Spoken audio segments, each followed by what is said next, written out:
Hi everyone, hope you're doing well from wherever you're watching this channel, depending on your time zone. Now, yesterday, I was away from the studio and we could not do an update, but there is a lot to talk about. There's a lot happening in this country, and we will be looking in those discussions. And straight to our discussion today, without wasting time. Now, there was an event in Meru, organized by the Meru governor.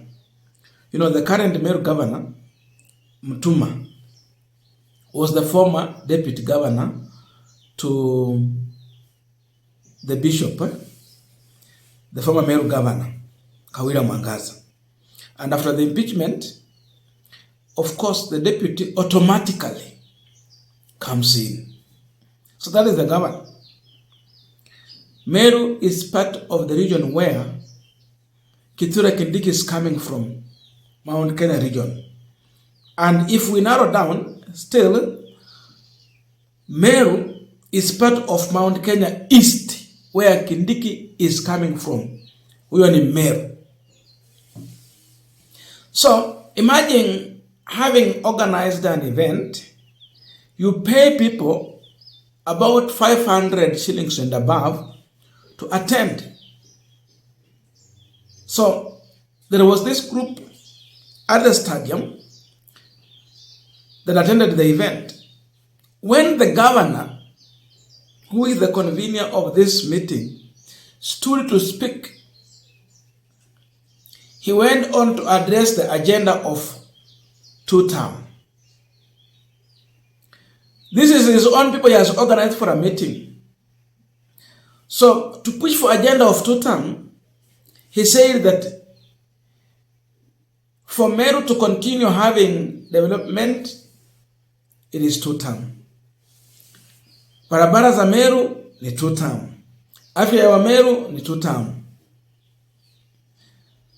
So many things he mentioned, even went on to mention leaders as two-term, including the senator, and even one who is in campaign today. The shocking thing is that he expected the audience to respond two-term. But on everything that he mentioned two-term, the answer was one term.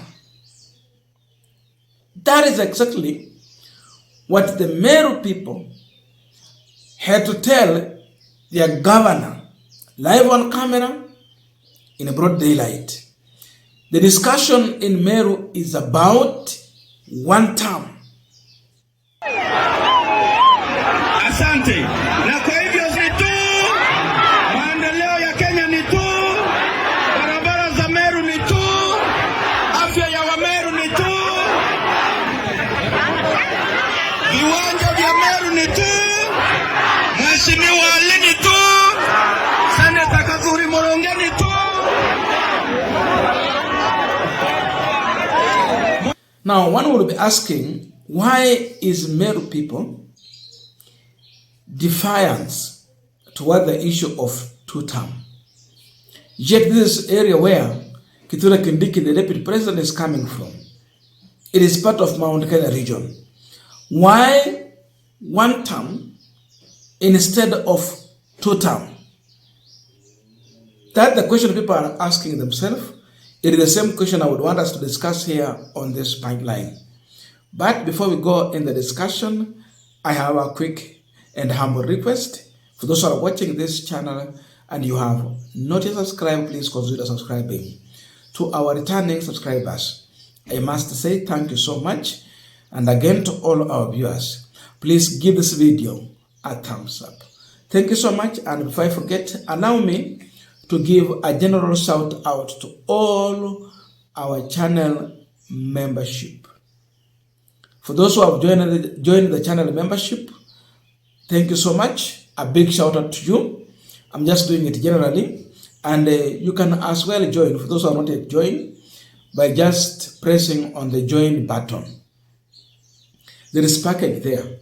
Kuna ya $2, kuna ya $5, kuna ya 10, kulingana na uwezo wako. That is one of the ways you can directly support the channel. So thank you so much. And let us go back to our discussion. Now, the expectation and the political position of Ruto and even the general understanding of Kenyans as far as the politics of this country is concerned would be that even if all the other region from Mount Kenya would not support this government, at least leave alone Mount Kenya, we narrow down Mount Kenya East should stand with William Ruto. That is the general expectation. Even Kithure Kindiki and Ruto himself, they know, they believe, they expect that Mount Kenya East should stand with them. Why? Because then that is where the Deputy President of the Republic of Kenya is coming from. Ruto believes in appointment that should reflect on political support from various regions.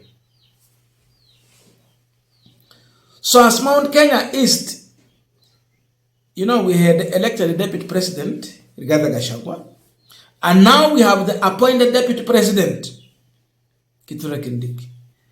The expectation was that Mount Kenya East will support Meru